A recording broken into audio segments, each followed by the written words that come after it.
Hello and welcome back to another episode.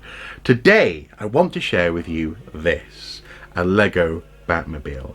This wonderful vehicle was sent my way a couple of weeks ago by a wonderful friend, and on Saturday afternoon I finally found time to put the thing together using the Lego Life app. If you haven't tried that yet, I strongly recommend it. It's an app that allows you to scan a QR code on the instructions that come with the model, and at all times see a 3D rendering of the model as it's proceeding. And that's really useful because sometimes that 3/4 perspective that you get in the physical instructions can be a bit difficult or a bit misleading as to where bricks exactly are on the model. Whereas if you can rotate the thing in 3D space and at all times see all the angles that you need to see, it's just a lovely thing. It's a wonderful addition to Lego model building, and I very much enjoyed the process on Saturday. I was tempted to record a time lapse of this thing coming together for this video, but also it was Saturday afternoon and I just wanted to enjoy making this Lego model. I didn't want to be worrying about lighting and some of the technicalities and this kind of thing. So sorry, but also not sorry. I very much enjoyed just making this Batmobile. But the reason I want to talk to you about it today is because this car, this design, is very reminiscent of some of my personal favourite Batmobiles from over the years. And really, it's part of a family of Lego Batmobiles that have always intrigued me, but until now I've never really felt inclined to get hold of one. The first Batmobile that really came to my attention was the Dark Knight Tumbler. I think it was a £500 set, or 3 to 5. It was an expensive thing, huge as well. It was like the size of a small coffee table in terms of its footprint. And I first saw it in the Lego shop in the Metro Centre, the giant shopping mall here just outside Newcastle. I just couldn't afford that. And although there was a smaller Tumbler, I believe, produced by Lego, I never saw that in the wild, so I never got my hands on that. Back in 2006, I seem to recall they did a special edition Batmobile that's actually very reminiscent of this one in terms of its design. A bit more intricate in terms of the pieces. There's I think a face on the front of it in terms of the grille. It's a bit larger and also a bit more expensive. Special collector's edition. The clue is in the title. The price has maintained, and again, I have never seen that in the wild. I've only ever seen that, for example, on eBay. More recently, with the Lego Batman movie, of course, they made Batmobiles for that in terms of Lego sets. There was the Batmobile, which in the movie, the Batmobile he's driving for most of the movie, certainly at the beginning, is more of a dragster. Really, it's got a dragster kind of feel to it. But I suppose a dragster in the sort of the redneck sense of the word. Big rear wheels, small front wheels, very long, very loud, very not Batmobile as far as I'm concerned. It's fun, but I was never really tempted to get hold of that set.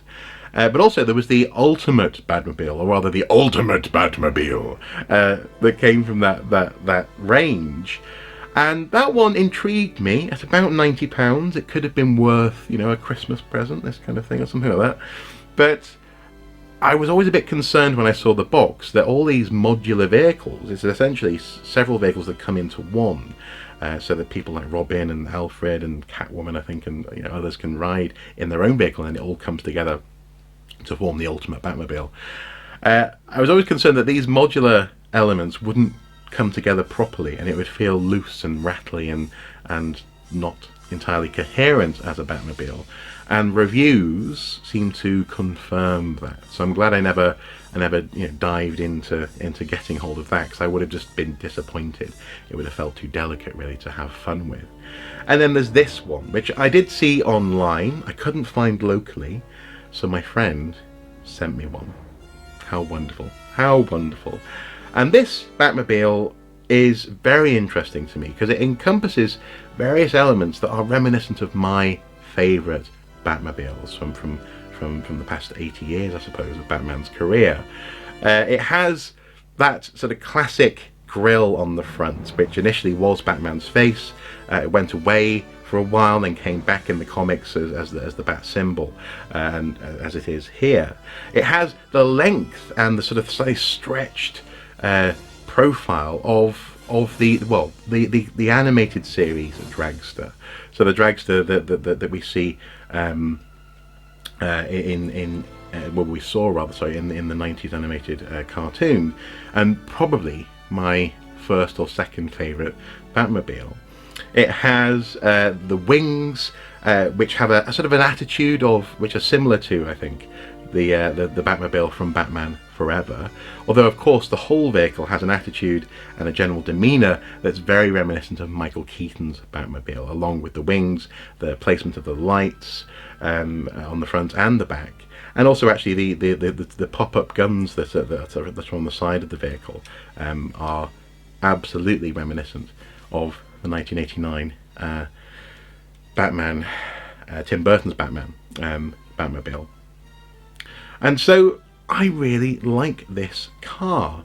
Other features that I really enjoyed were the symbols on the wheels. Of course, I aligned them so that they were the same on both sides of the vehicle. So if the bat symbol is up on that side, it's up on that side as well. And as you drive along, the flame on the back of the car, the exhaust flame, spins. That's very satisfying indeed.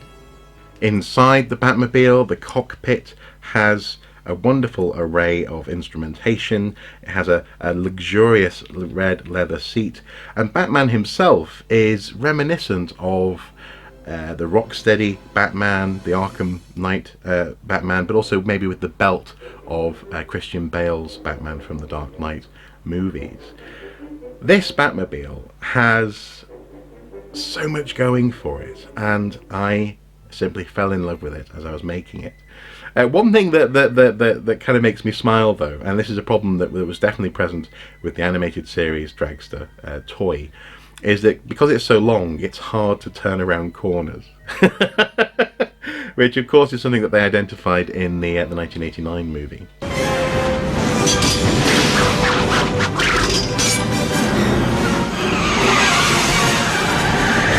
Alas, no grapnel is present on this iteration of the Batmobile, though it wouldn't take much to add one on each side, just in front of these cannons, and there are of course grapnels in the Lego Batman world, so I may well do that myself, just as a little in-joke at some point. But ultimately I love this model. It's a brilliant expression of the Batmobile. Other details include behind the bat symbol grille there, air intake, a jet engine air intake, giving a sense of the power and the oomph of the car. I love the lozenge shaped bonnet, the way it rises and falls, gets larger and then narrows towards the cockpit there. I love the way that the cockpit itself actually opens to meet the lozenge shaped bonnet, so that you have a huge amount of access to the cockpit there. I have played with Lego vehicles in the past where you're breaking things to get your little man in there, but that's not the case with this vehicle. It's been very carefully thought through. I love the air intake just above Batman's head there in the cockpit, some sort of cooling maybe for the engine, and also actually on the back, just around the exhaust, the use of two ray guns there to add some sort of technical detail to the vehicle, which is just the right amount of detail. It just gives you a hint, as with the air intake and also the big cylinders on the side of the vehicle, that this car is quick and it's designed with intent. It's also got just the right balance between practical and frivolous details on the vehicle. It doesn't stray into the same territory as the so-called Ultimate Batmobile from the Lego movie, or the Lego Batman movie. So this hasn't been my most in-depth video about the Batmobile, but I simply had to give this Batmobile my stamp of approval. I love the features of this car, and also the price bracket. It's around about £25, maybe $30. Well worth it if you like your Batmobiles. This thing is absolutely going on a shelf above my desk in the near future, and I simply had to share it with you. Thank you as ever for watching, and until next time, do take care. Bye bye.